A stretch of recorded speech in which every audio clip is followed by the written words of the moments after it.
Hi everyone, thanks for visiting my channel. So today we're gonna make raw chocolate bark from scratch. The chocolate bark is gonna be tempered so it won't melt at a room temperature. It'll be shiny, snappy, and I'm sure you'll love it. So let's jump right in. The first things first, you'll need to prepare the toppings for the chocolate bark. I'm using some nuts and dried cranberries here, but you can use anything you like. Personally, I like to cover the entire top of the chocolate bark with different toppings, so I'm using quite a bit of nuts here. Also, if you don't care about raw, I recommend toasting the nuts first because toasting takes the flavor of the chocolate bark to another level.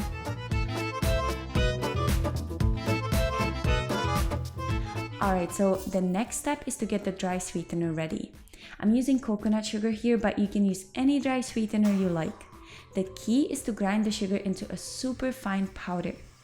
Don't forget that there's no water in chocolate, it's fat-based, so the sugar will not dissolve in the chocolate. So unless you grind the sugar into a very fine powder, you'll end up with a crystal-like texture in your chocolate.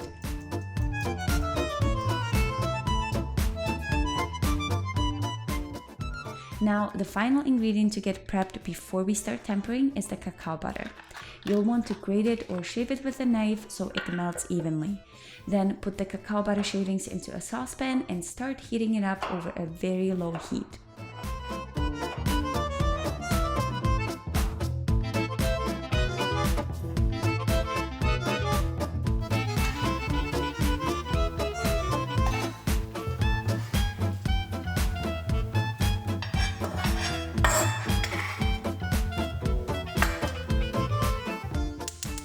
I'm comfortable melting the cacao butter over direct heat because I've done it so many times, but if you're just starting out with tempering, you might want to set up a double broiler instead of using direct heat.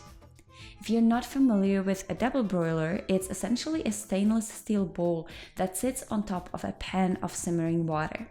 The only downside of using a double broiler is that you might accidentally get some water from the double broiler into the chocolate, in which case the chocolate will seize up and then turn into a thick, grainy paste. So be extra cautious. I'm melting the cacao butter and heating it all the way up to 115 degrees Fahrenheit, which is 46 degrees Celsius. The really important thing is to monitor the cacao butter temperature with a thermometer. You don't want to heat the cacao butter past 46 degrees Celsius because it wouldn't temper properly. Also, keep in mind that the stainless steel pot or a bowl or whatever you're using for melting the cacao butter retains heat. So even when you take it off the direct heat, it'll continue heating up the cacao butter.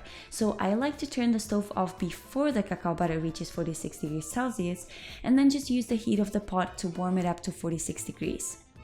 Now, the second step in tempering chocolate is to bring the cacao butter temperature back down to about 81 degrees Fahrenheit, which is 27 degrees Celsius. So first, add the powdered coconut sugar, raw cacao powder, and stir it well. Just adding these two ingredients will help bring the temperature down, but it won't be enough. So you'll either need to keep stirring the chocolate until it cools down, or if it's too hot outside, you can set up an ice bath, which will bring the temperature down even faster. Again, just make sure that you don't get any water into the chocolate.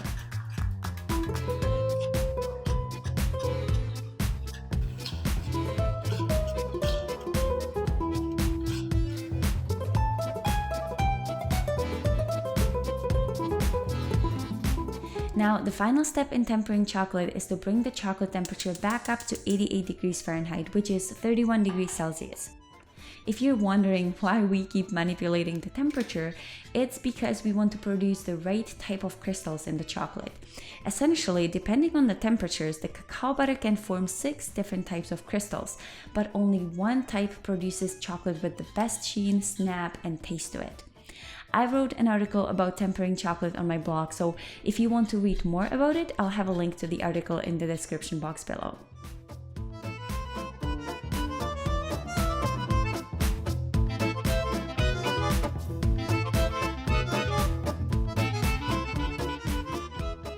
So now your chocolate is tempered and you're ready to use it. Since we're making chocolate bark today, you can just pour the chocolate on a piece of parchment paper and spread it out into a thin layer with an offset spatula. Then top it with the nuts and dried fruit we prepared in the beginning and let it set.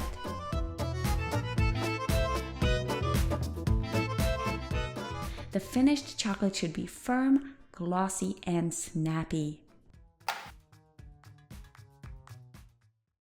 If you've ever tried making chocolate from scratch, you probably know that you can go two ways. You can either mix together just some coconut oil, cacao powder, and maple syrup, stick it in the fridge or the freezer, and you have chocolate in no time.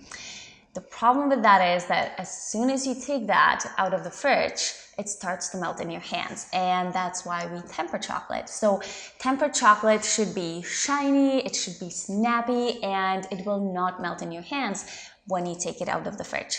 Do you want to try some? Or you're already trying some. I'm on. The nuts, the fruit, give you sweet, savory, crunchy, chewy, and chocolate. So that's why you're watching this video, because you love chocolate and it's delicious. This is delicious. Try it out. And I just want to encourage you, if you have never tempered chocolate before, it is science. It is not easy, and I have messed it up so many times when I was learning how to temper chocolate. So just keep trying and you will learn how to do it. It tastes awesome. So I hope that you enjoyed this video. If you did, please give me a thumbs up, comment below, subscribe to my channel, and I'll see you next time.